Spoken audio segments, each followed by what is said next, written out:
Hello mga ka-anime! Welcome back sa ating channel. At bago tayo mag-umpisa sa panibagong kwento, mag-i-intro muna tayo.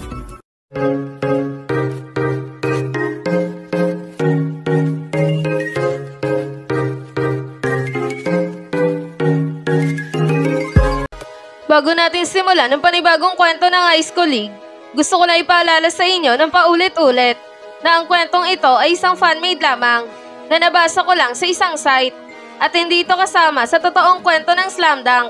Ngayon, kung nagustuhan niyo ang ganitong kwento, please pa-like na ating video at pa-follow na din sa ating Facebook page na Tagalog Anime Manga. Tara, umpisa na natin ang Chapter 147 ng International League. Nagawa ang makapuntos nitong si Michael laban sa depensa nitong si Hanamichi, habang itong si Rukawa naman ay nagawang gayahin ang play nitong si Michael. At nagawa nitong makapuntos laban sa depensa nitong si Tochiya na labis na ikinatuwa talaga ng buong tagahangan nila. Sa kabilang banda naman, hawak na ng Ryukufu ang bola at dinadala na ito ni Tochiya papunta sa kanilang basket. Mga kasama, humanda kayo dahil tayo naman ang pupunto sa posisyon na ito. Yan ang sigaw ni Tochiya, habang itong si Michael naman ay biglang sumigaw kay Tochiya. Tochiya, ipasa mo muna sa akin ang bola, dali! Bibigyan ko lang itong si Hanamichi! Yan ang sigaw ni Michael na naging dahilan upang agad na ipasa ni Tochiya ang bola papunta kay Michael. At itong si Hanamichi naman ay agad na binantayan ng maigpit itong si Michael. Aba, talaga namang sinusubukan ako ng lalaking to ah. Pero sige, tignan natin kung makakaya mo ako dito sa ilalim ng basket. Yan ang sabi ni Hanamichi sa kanyang sarili. Habang itong si Maki naman ay napansin ang ginagawang play nitong si Michael. Tignan niyo si Michael. Talaga namang pinupunterian niya itong si Hanamichi sa ilalim ng basket. Gumagawa talaga siya ng paraan para makapunto sa depensa nitong si Hanamichi. Yan ang sabi ni Maki. Tama ka nga Maki. At dahil sa alam nitong si Michael na kayang-kaya niya ang depensa ni Hanamichi, sinasamantalan niya ito habang maaga pa. Dahil alam din ito na mahihirapan sila kay Hanamichi kapag tumagal pa ang laban. Yan naman ang sabi ni Sendo. Habang itong si Michael at Hanamichi naman ay patuloy lang sa pagbabanggaan sa ilalim ng basket. Nang biglang idrinibble ni Michael ang bola ng sobrang bilis. Sabay crossover pakaliwa ni Hanamichi. Sabay hugot sa bola at idrinibble ito sa magkabilang binte nitong si Hanamichi. Sabay spin moves pakanan nito at kuha sa bolang idrinibble nito sa magkabilang binti ni Hanamichi na naging dahilan upang tuluyan niya na nga maiwanan itong depensa ni Hanamichi. Sabay tumalon at gumawa ito ng isang perimeter jump shot na agad din namang pumasok sa kanilang basket. Kaya naman, naitaas na naman nila sa 5 puntos ang kalamangan nila sa Shouku. Nalabis na ikinagulat talaga nitong si Ayako. Hindi to pwede. Walang magawa ang depensa nitong si Sakuragi laban sa opensa ni Michael. Kailangan may gawin kami para mapigilan ang kanilang momentum. Pero ano naman kaya ang dapat naming gawin? Gayon na nakakalamang na sila ng malaki sa amin. Nakakainis. Yan ang sabi ni Ayako sa kanyang sarili. Habang itong ibang manlalaro ng Ryukufu ay nagsisigawan na ng malakas. Dahil na nga sa muli nilang naitaas sa 5 puntos ang kalamangan sa Shouku. Yari na kay Shouku! Siguradong dudurugin na kayo nitong si Michael dahil nagsisimula na siyang maging masaya sa laban. At ikaw may pulang buhok, humanda ka dahil ipapakita sa ni Michael ang malaking pagkakaiba ninyong dalawa. Yan ang sabi ng ibang manlalaro ng Ryukufu. Habang itong si Hanamichi naman ay napatitig talaga ng seryoso kay Michael. Nang biglang lumapit itong si Ryota kay Hanamichi. Hoy Hanamichi, kumalma ka nga dyan. Hindi ka dapat nagpapa-apekto sa mga ginagawa ng Michael na yan sa'yo. Sinisira lang naman niya ang iyong focus sa laban. Ngayon, ang dapat mong gawin ay pag-aralan ng galaw ng Michael na yan para malaman mo kung paano nga ba siya tatalunin. Yan ang sabi ni Ryota. Tama ka nga kulot. Ngayon, humanda sa akin ng Michael na yan. Ipapakita ko sa kanya kung ano nga ba talaga ang kaya ng isang henyong katulad ko. Yan naman ang sabi ni Hanamichi. Sa kabilang banda naman, hawak na nga ng Shouku ang bola.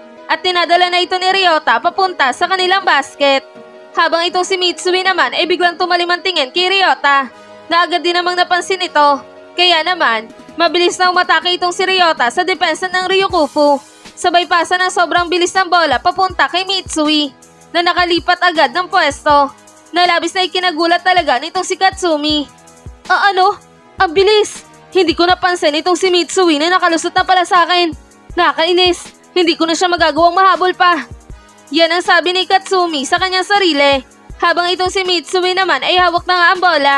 At sa pagkakataon na to, hindi na ito nag-aksepa ng oras. at agad itong tumalon at tumira ng isang jump shot at agad din namang pumasok sa kanilang basket na naging dahilan upang maibaba na naman nila sa 3 puntos ang kalamangan ng Ryukufu. Nalabis na ikinatuwa talaga ng buong tropa nitong si Mitsui. Ayos! Ang usay mo talaga, Michi Boy! Sige, ipagpatuloy mo lang yan! Alam namin na magagawa niyong mahabol ang kalamangan ng Ryukufu bago matapos ang unang half na ito! Go, Michi Boy! Yan ang sigawan ng mga tropa ni Mitsui. At itong si Maki naman ay biglang napabulong sa kanyang sarili habang nakatingin kay Mitsui. Aba, ang ganda talaga ng ball rotation ng Team 5 ng Shouko ah. Talaga namang lahat ng manlalaro natin ay nakakahawak ng bola.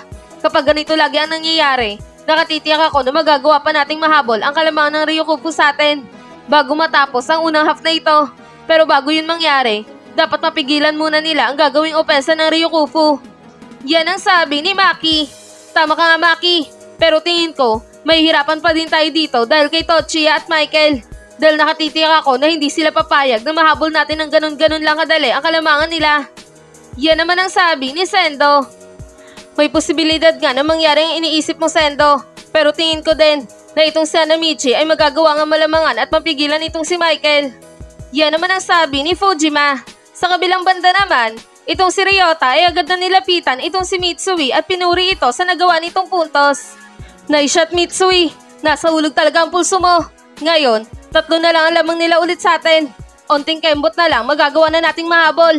Kaya naman, tara na, depensa na tayo. Yan ang sabi ni Ryota. Huwag ka na masyado mag-alala, Miyagi. Alam ko magagawa nating mahabol at makuha ang kalamangan sa Ryukufu. Kaya naman, magtiwala ka lang at lagi mo akong bibigyan ng bola. Sinisigurado ko sa'yo na hindi masasayang ang bawat pasa mo sa akin.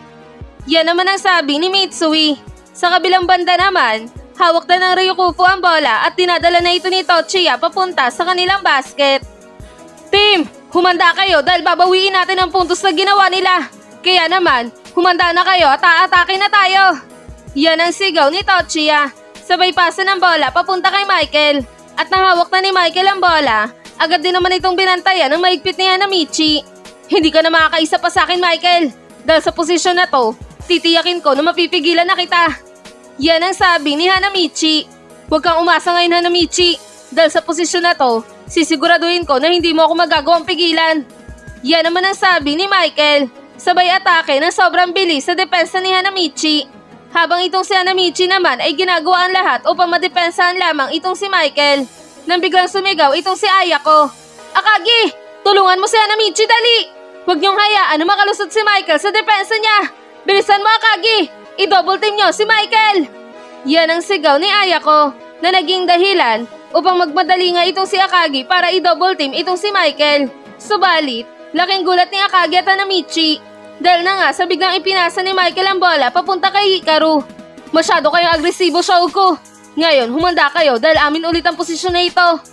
Yan ang sabi ni Michael. Ano? Huwag mong sabihin na isang pain lang pala ito. Patay, delikado na ako. Hindi ko na magagawa pang pigilan itong si Hikaru.